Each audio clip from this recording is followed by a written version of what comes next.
trouxerem sua Bíblia, por favor, abra no livro de Atos, capítulo 12, eu sei que o irmão acabou de sentar, mas se o irmão, à medida que o irmão foi encontrando, se você pudesse colocar em pé, em reverência à palavra do Senhor, nós vamos ler, depois nós vamos meditar sobre essa palavra. Atos, capítulo 12, a partir do verso 1, diz assim: naquela mesma ocasião, o rei Herodes decidiu maltratar alguns da igreja, e matou ao fio da espada Tiago, irmão de João.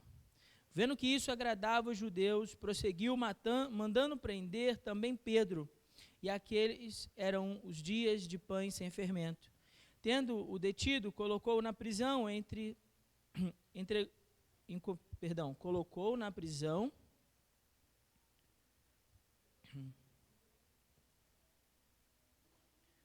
entregando a 4 grupos de 4 soldados cada um para o guardarem, e pretendia apresentá-lo ao povo depois da Páscoa. Pedro estava na prisão, mas a igreja orava a Deus com insistência em seu favor. Quando Herodes estava para apresentá-lo naquela mesma noite, Pedro estava dormindo entre 2 soldados, algemado com 2 correntes, e as sentinelas guardavam a prisão diante da porta. De repente veio um anjo do Senhor, e uma luz resplandeceu na prisão. E ele tocou o lado de Pedro e o despertou, dizendo: levanta-te depressa. E as algemas caíram dos seus pulsos. E o anjo ainda lhe disse: coloca as tuas roupas e calça as sandálias. E assim fez. E disse-lhe mais: põe a tua capa e segue-me. Ao sair, Pedro o seguiu, sem compreender o que estava acontecendo por meio do anjo. O que estava acontecendo por meio do anjo era real. Sem compreender que o que estava acontecendo por meio do anjo era real, pois pensava tratar-se de uma visão. Depois de passar pela primeira e segunda sentinelas, chegaram à porta de ferro que dá para a cidade, que se abriu sozinha para eles. E saindo, desceram uma rua, e logo o anjo se afastou dele. Então, caindo em si, Pedro disse: agora sei que de fato o Senhor enviou seu anjo e me livrou da mão de Herodes e de toda a expectativa do povo judeu. Depois de refletir nessas coisas, dirigiu-se à casa de Maria, mãe de João, também chamado Marcos, onde muitas pessoas estavam reunidas e oravam. Quando ele bateu no portão do pátio, uma criada chamada Rode saiu para atender. Reconhecendo a voz de Pedro, não abriu o portão por causa da alegria, mas correndo para dentro anunciou que Pedro estava do lado de fora do portão. E disseram: estás louca? Ela, porém, insistia, mas eles diziam: é o anjo dele. Pedro, porém, continuava a bater, e quando abriram, eles o viram e ficaram espantados. Mas acenando-lhes com a mão para que fizessem silêncio, ele lhes contou como o Senhor havia tirado da prisão e disse: anunciai isso a Tiago e aos irmãos. E saindo, partiu para outro lugar. Logo que amanheceu, houve grande tumulto entre os soldados sobre o que teria acontecido a Pedro. Eles o procuraram, mas não o encontraram. Então Herodes interrogou as sentinelas e mandou que fossem executadas. E descendo da Judéia para Cesareia, Herodes ficou ali durante algum tempo. Herodes estava furioso com os habitantes de Tiro e Sidom, mas esses foram à sua presença de comum acordo depois de conquistar o apoio de Blasto, o camareiro do rei. Eles pediam paz, porque a sua terra dependia do país do rei para abastecer-se. No dia designado, Herodes vestia trajes reais, sentou-se no trono e passou a dirigir-lhes a palavra. E o povo exclamava: é a voz de um Deus e não de um homem. No mesmo instante, o anjo do Senhor o feriu, porque não deu glória a Deus, e comido por vermes, morreu. Contudo, a palavra de Deus crescia e se multiplicava. E, havendo concluído sua missão, Barnabé e Saulo voltaram de Jerusalém, levando consigo João, também chamado Marcos. Só até aqui, mantenha a Bíblia aberta, mas vamos orar. Pai querido, muito obrigado, Senhor, pela tua palavra. Pedimos, ó Pai, que no nome de Jesus o Senhor possa iluminar nossa mente e coração para a compreensão da Tua palavra. Pedimos que essa palavra possa tocar os nossos corações nessa manhã, mudando, ó Deus, nossas vidas, Senhor, por meio dela.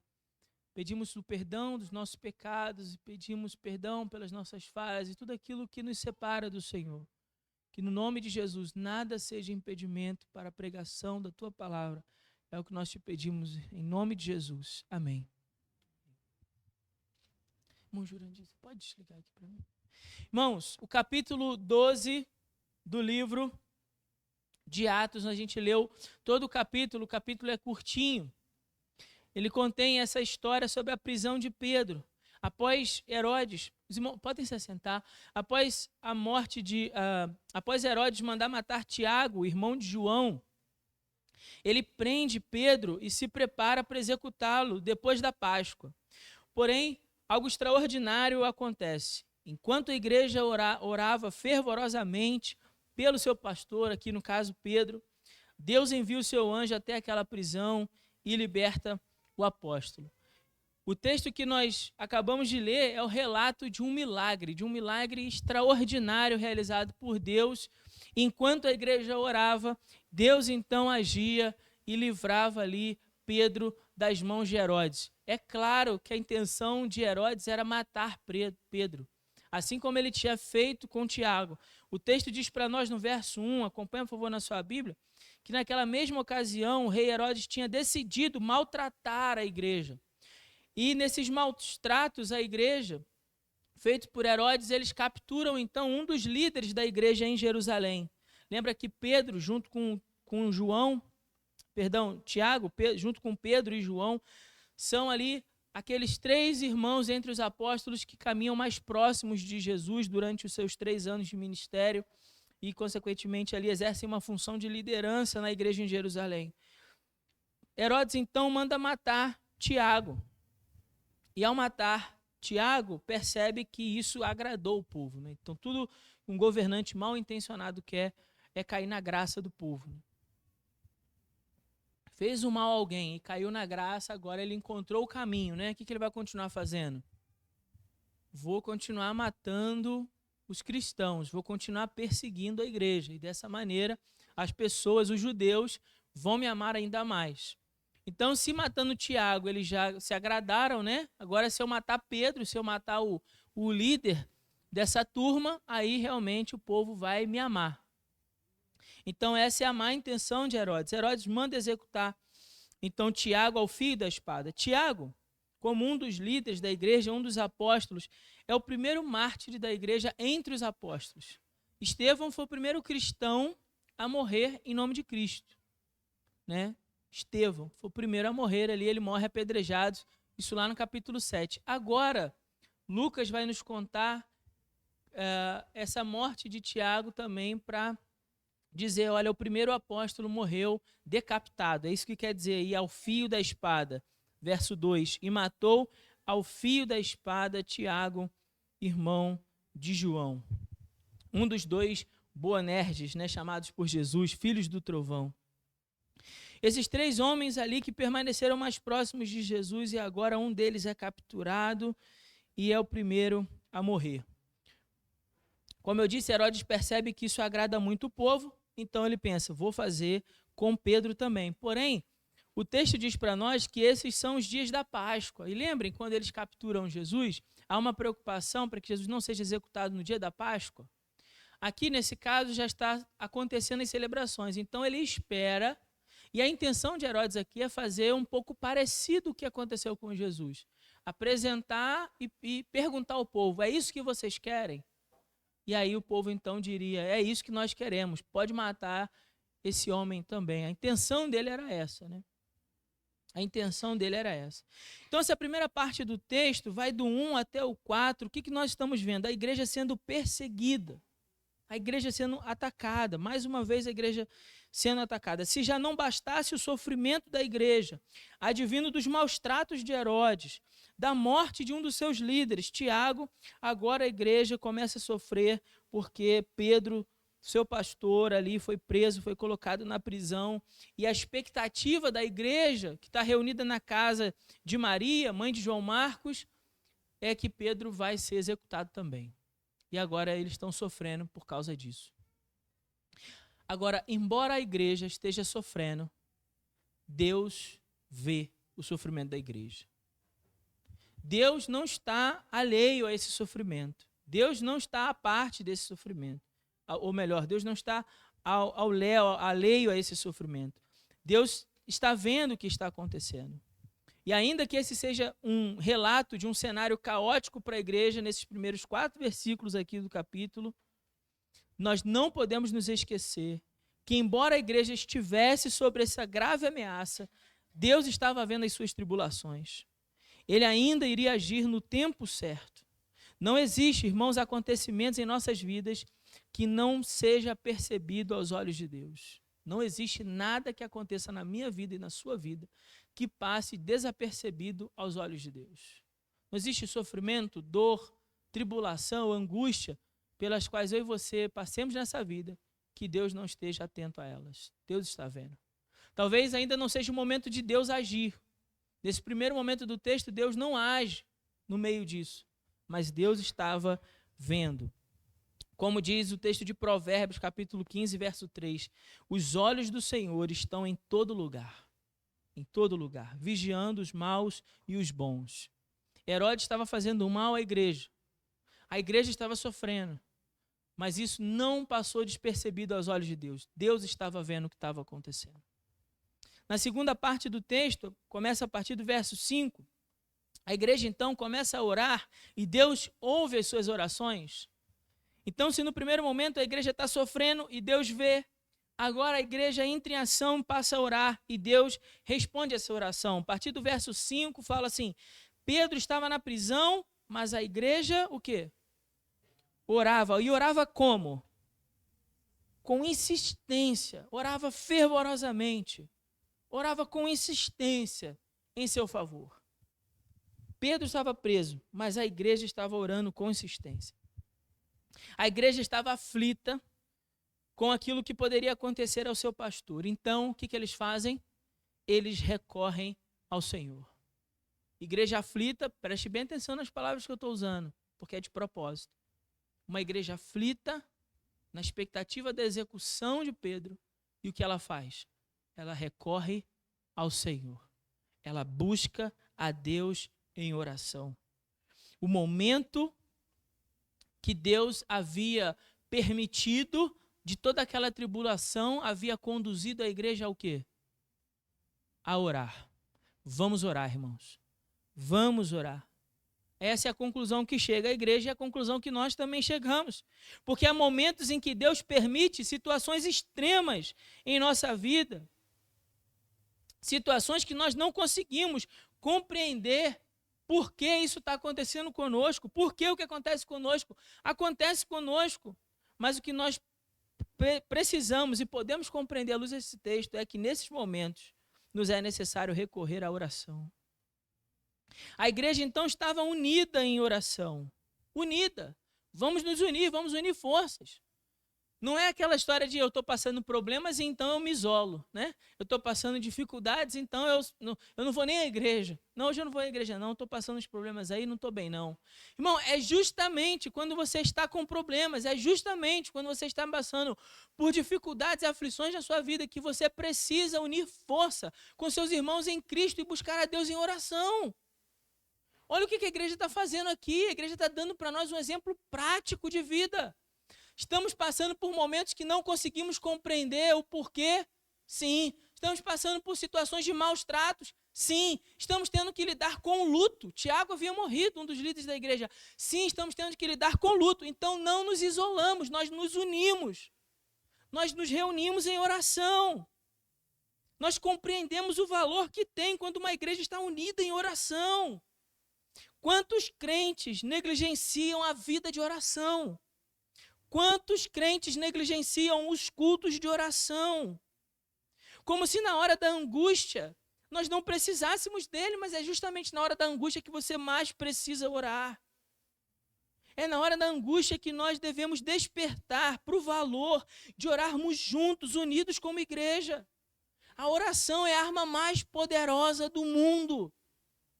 É a hora mais poderosa do mundo. Essa semana eu escrevi lá nas minhas redes o seguinte: alguns dizem, bom, tudo que resta é orar. O que a gente pode fazer, né, irmão? A gente só pode orar. Como se falar de oração fosse falar de algo menor, pequeno. Como se falássemos assim, só podemos orar, fosse um recurso menor. Esquecemos que a oração é o que nos conduz ao Criador do universo. A oração é o que nos liga a Deus, que tem poder para fazer quantas coisas? Todas as coisas. Todas as coisas.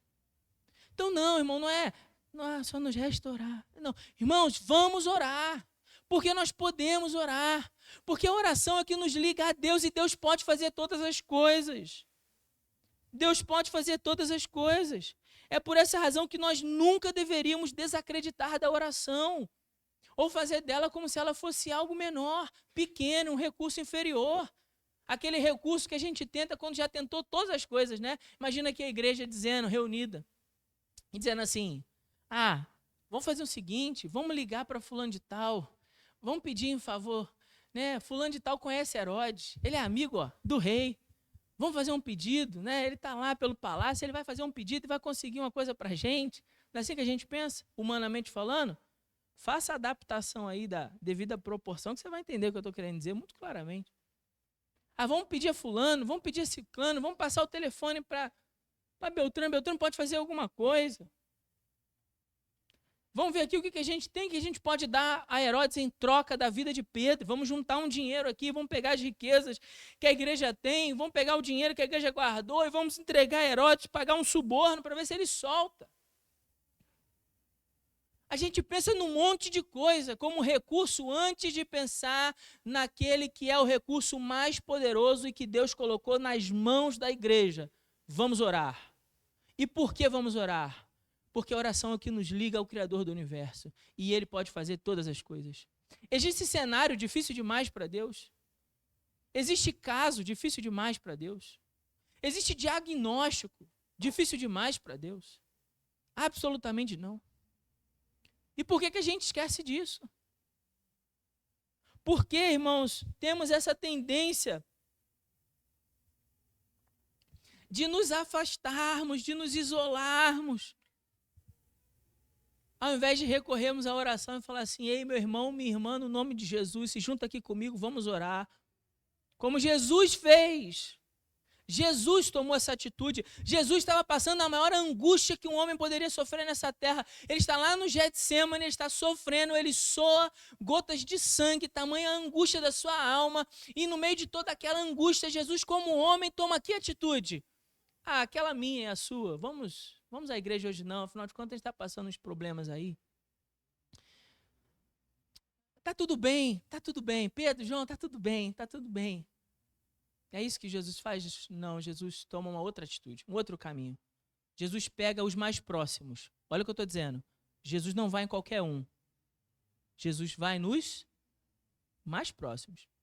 Chama eles no canto e fala assim, ei, orem comigo, vigiem comigo, porque o espírito está pronto, mas a carne é fraca.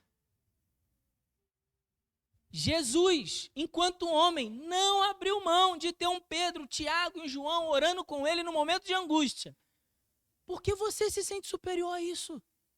Por que você acha que não precisa? Por que você veste uma capa, uma fantasia de super-herói que você sabe que não é? E ignora e negligencia o momento mais importante da nossa vida, que é quando nós vamos a Deus em oração para buscar o Criador do universo, que pode mudar qualquer cenário, qualquer circunstância, qualquer quadro, qualquer diagnóstico. Deus pode. Não faça isso, não negligencie a oração, não trate o culto de oração da igreja como se ele fosse um culto menor. Não faça isso. Não faça do seu momento de oração como se ele fosse um detalhe do seu dia. Não é. Não é.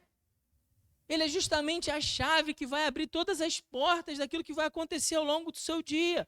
É pena, nosso tempo é muito curto, tem muitos detalhes nessa passagem, eu vou tentar correr um pouco mais. Mas olha só no verso 6. Pedro estava dormindo. Pedro estava dormindo. Quando Herodes estava para quê? Para apresentá-lo. Você está vendo aí? Só que olha só o que diz. Entre dois soldados, porque Herodes já tinha designado, né? 4 grupos de 4 soldados, está no verso 4. Tinham 4 grupos de 4 soldados. Desses 4 grupos de 4, né? 16 soldados, 2 estavam dormindo algemados a Pedro. Irmão, a pergunta é simples. Preste bem atenção aqui, tá?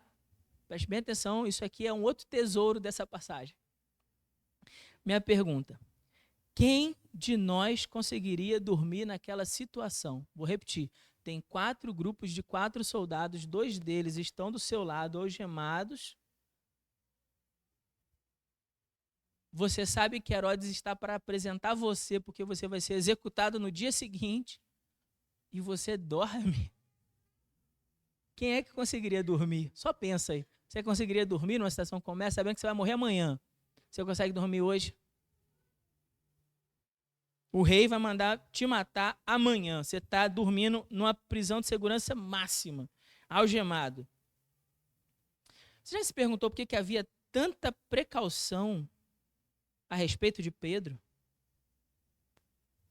Porque lá no capítulo 5, quando os apóstolos são presos, né, Deus livra eles da prisão. E eles não conseguem entender como é que eles soltaram. Mas e agora? Pedro está todo nesse aparato e dorme. Ou Pedro é louco, ou ele tem total confiança em Deus. Não tem como ser as duas coisas. Ou ele é louco, ou ele tem total confiança no que Deus irá fazer, em como Deus irá celebrar a sua vontade. Deus fará o que for do seu agrado. É isso que nós precisamos aprender aqui. É por isso que Pedro está dormindo. Porque Deus fará o que for do seu agrado. Eu não posso fazer nada. Eu não sei o que vai ser meu dia amanhã. Pode ser que eu não esteja mais aqui. Pode ser que algum de vocês também não esteja mais aqui. Eu até torço para que esteja, mas pode ser que não. Eu não posso mudar os meus dias, nem você pode mudar os seus. Então o que nós devemos fazer? Perder as nossas noites de sono? Perder as noites de sono angustiados, aflitos? Bom seria que nos momentos de crise, ao invés de perdermos essa noite de sono, tomados por todas as preocupações e angústias e ansiedades que assolam a nossa alma, nós nos apresentássemos a Deus em oração, quais são as nossas necessidades, em oração fervorosa a Deus, e por isso, por termos apresentado as nossas necessidades, descansássemos seguros, confiantes no poder de Deus, confiantes no seu eterno amor, confiantes que as suas misericórdias são a causa de não sermos consumidos, confiantes naquele que tudo pode, porque eu não posso nada. Então eu e você não perderíamos o sono, mas diríamos como o salmista escreveu, Salmo 4, verso 8, que diz assim: em paz eu me deito e durmo, porque só tu, Senhor, fazes com que eu viva em segurança. Imagina o Pedro não dormir naquele dia e orando ao Senhor: Senhor, Tiagão, nosso companheiro, morreu. E agora, Senhor? A minha vida está nas tuas mãos, Senhor. Glorifica Jesus nos meus dias. Sejam muitos e poucos. Que eu não tenha apenas muitos anos de vida, Senhor, mas tenha muita vida em cada ano que o Senhor me permitir viver. E então, ele dormisse. Paz que nenhum entendimento consegue o quê? Entender, porque ultrapassa o entendimento humano. Quando é que essa paz de Deus invade os nossos sentimentos? Quando é que essa paz de Deus controla as nossas ansiedades? Quando é, irmão? Quando é? Quando você ora. Quando você apresenta as suas necessidades a Deus. Eu estou falando de Filipenses, capítulo 4, do 6 em diante. Quando você apresenta as tuas petições, sejam os vossos pedidos plenamente conhecidos por meio da oração e súplica. Estou falando disso. Aí você pode o quê? Você pode descansar. Agora descansa, meu filho. Dorme. Não perde o sono, não. Estou cuidando de você. Não perde a noite de sono, não. Eu estou cuidando de você. Verso 6. Não, ainda estou no verso 6, Jesus, me ajude. Verso 6. Por que tanta precaução para evitar uma fuga? Simples. Pedro era um criminoso perigoso? Não, obviamente que não. Mas, no entanto, o capítulo 5 do verso de Atos diz que quando os apóstolos estavam lá e haviam sido presos de uma forma sobrenatural, Deus havia livrado da prisão. Herodes duvida de que aquilo tenha sido sobrenatural, então ele pensa o quê? Vou reforçar a guarda e, reforçando a guarda, vou garantir que Pedro não escape.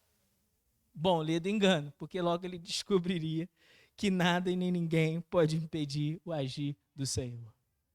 Nem um presídio de segurança máxima, nem dormir algemado do lado de 2 homens, não iria impedir que Deus livrasse da prisão. Verso 7 tem uma curiosidade aí muito interessante. Eu vou falar rapidinho, mas eu acho que é legal a gente passar por isso. Porque no verso 7, no texto original, no grego, diz assim que de repente um anjo do Senhor veio à prisão, uma luz resplandeceu e ele tocou. Está vendo aí na sua Bíblia? O anjo do Senhor fez o que em Pedro? Tocou do seu lado para que ele despertasse. Aqui a palavra que aparece é a palavra patasso, que é bater suavemente. Ele bateu, deu tipo um toque, assim, acorda aí, Pedrão, levanta aí. Está na hora da gente ir embora para casa. Mas aí no verso 23, vamos por favor para o verso 23, diz assim, no mesmo instante em que Herodes ali havia recebido aquela adoração do povo, diz assim, o anjo do Senhor o feriu. E é a mesma palavra no grego, é a palavra patasso, que nesse caso também pode ser usado para a palavra cortar com uma espada, como um golpe de espada que corta.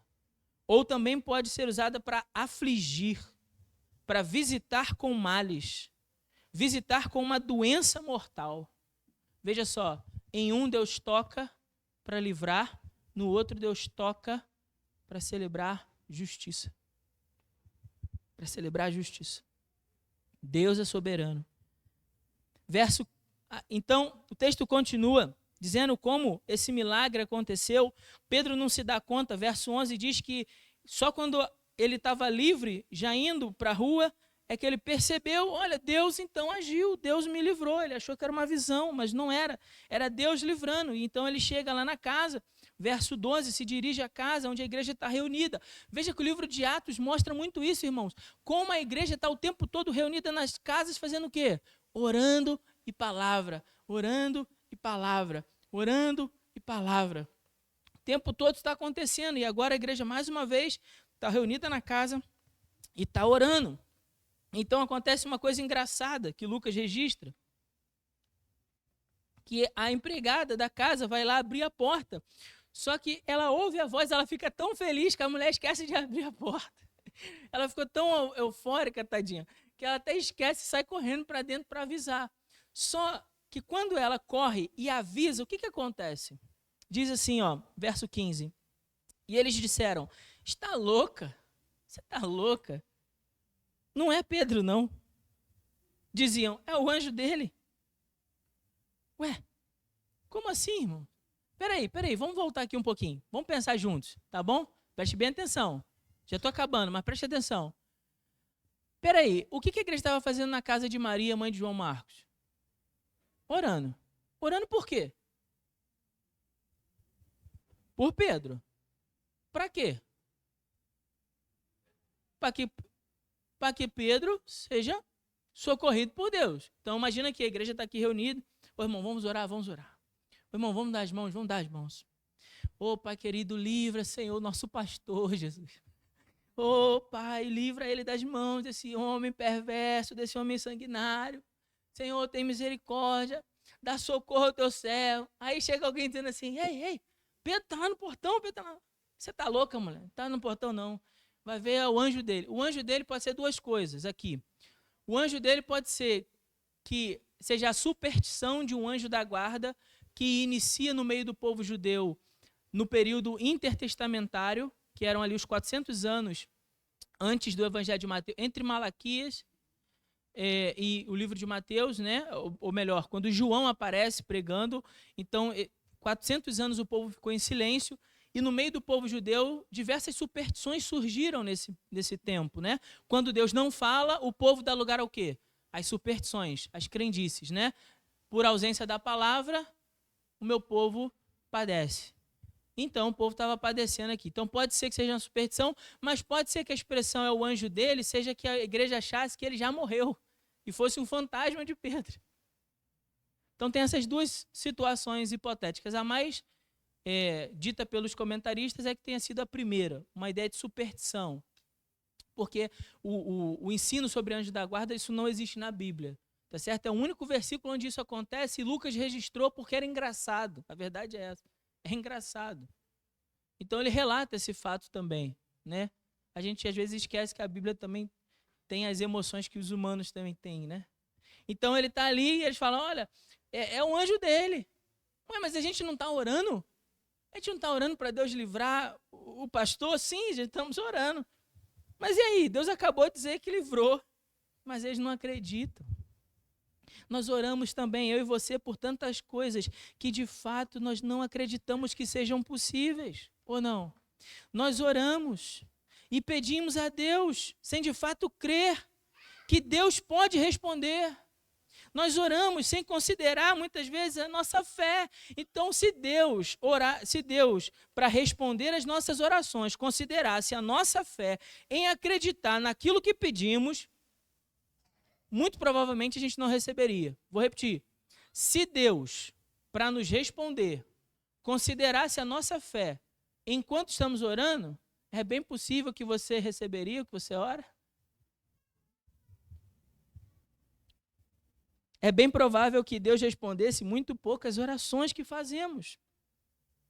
Como, por exemplo, oramos pela salvação das pessoas da cidade, sem crer em um avivamento. Oramos pela conversão dos nossos governantes, sem crer que o Espírito Santo possa mudar os corações.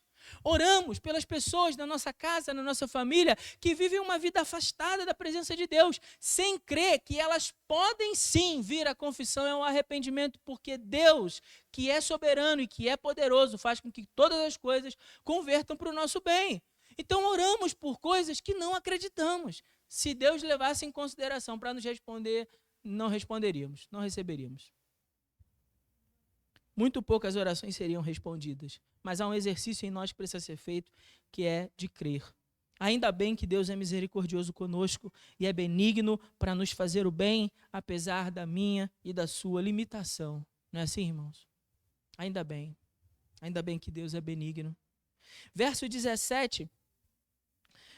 Pedro, então, acena com a mão, pede para que eles parem e comecem, então, a contar. E aqui o testemunho do que era acontecido para encorajar os irmãos. E ele fala sobre Tiago, mas Tiago não é o Tiago que morreu. O Tiago que morreu era o irmão de João. Aqui esse Tiago é o meio-irmão de Jesus, que a essa altura já exercia uma liderança na igreja.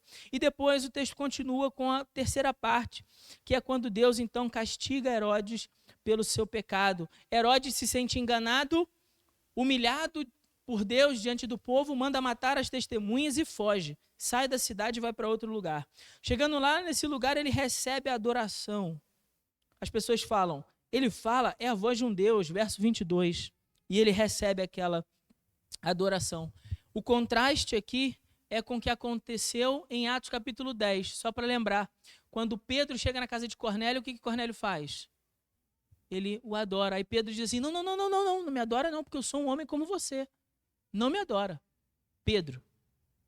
Agora Lucas está mostrando para nós um contraste. O povo falou, é a voz de um Deus. E Herodes? É isso mesmo. É o Deus. Deus está falando agora. Aí Deus toca.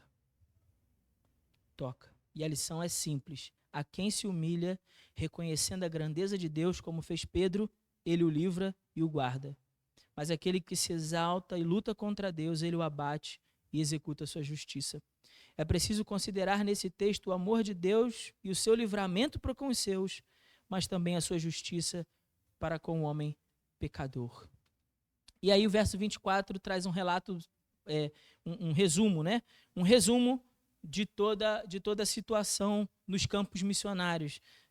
Lucas vai dizer, contudo, a palavra de Deus crescia e se multiplicava. Olha que interessante o verso 24. Porque no verso 1 diz assim, naquela mesma ocasião, o rei decidiu fazer o que com a igreja? Verso 1, você está com sua Bíblia aberta? Maltratar a igreja. Verso 24, contudo, A palavra de Deus crescia, se multiplicava. Vamos juntar essas duas coisas? O rei maltrata a igreja diminui, os irmãos desistem da fé, as pessoas abandonam, enfraquecem, não estou muito afim de ir para a igreja mais, porque o rei está perseguindo a gente, por que Deus está deixando isso acontecer com a gente, nós estamos sofrendo, será que Deus não está vendo? A igreja é maltratada, a igreja é perseguida, um dos pastores é degolado e a igreja cresce, porque nada e nem ninguém pode impedir o avanço do evangelho. E muitas vezes o caminho para o crescimento e para o desenvolvimento daquela igreja na graça do Senhor é o caminho do sofrimento, sim. Muitas vezes Deus irá nos conduzir a caminhos de sofrimento para que a graça dele seja aperfeiçoada em você, em nós. É preciso romper com essa ideia do evangelho triunfalista que mentiram para você, venderam essa ideia para você de que é só vitória.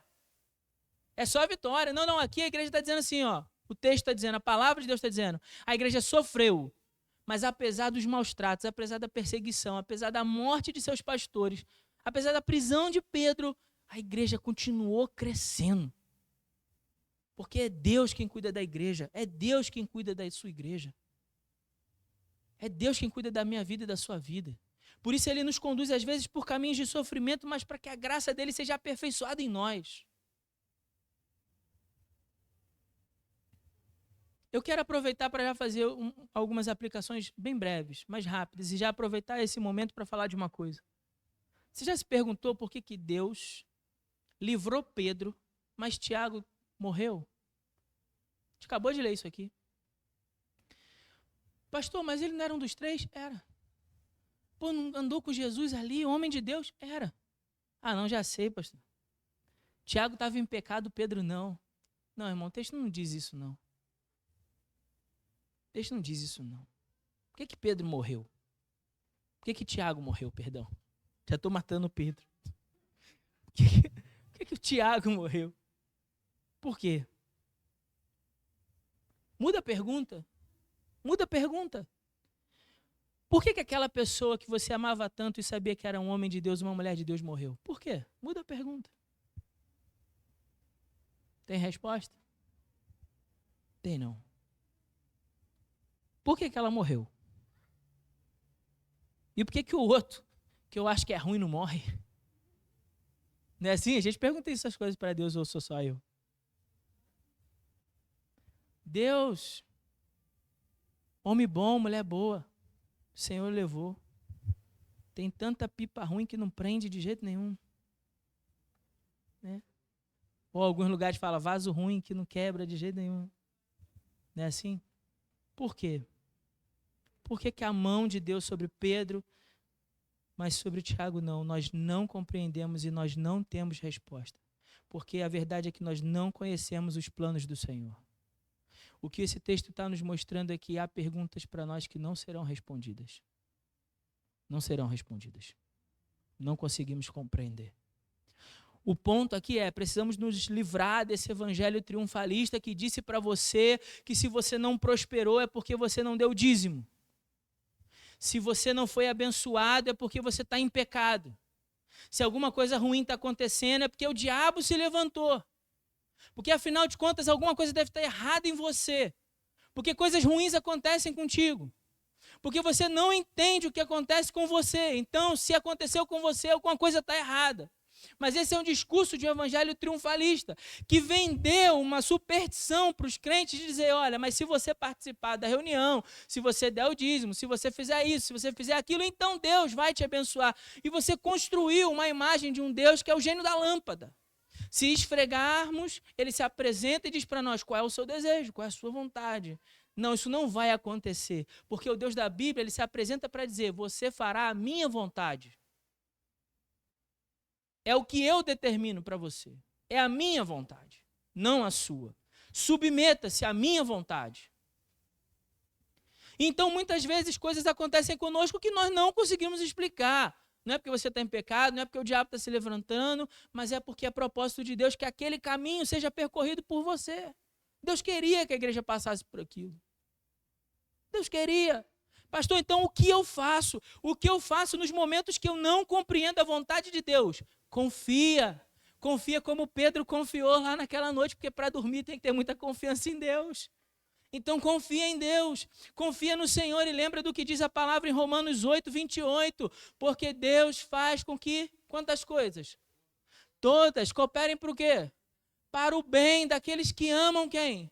A Deus. Você ama a Deus? Então todas as coisas cooperam para o seu bem. Todas as coisas. Significa coisas boas, mas também coisas ruins. Significa momentos bons, mas também momentos de dificuldade. Significa momentos de alegria e celebração e regozijo, mas momentos de perseguição, de angústia, de privação, de ansiedades da nossa alma. E você precisa confiar de que Deus também faz essas coisas para o seu bem. Confie.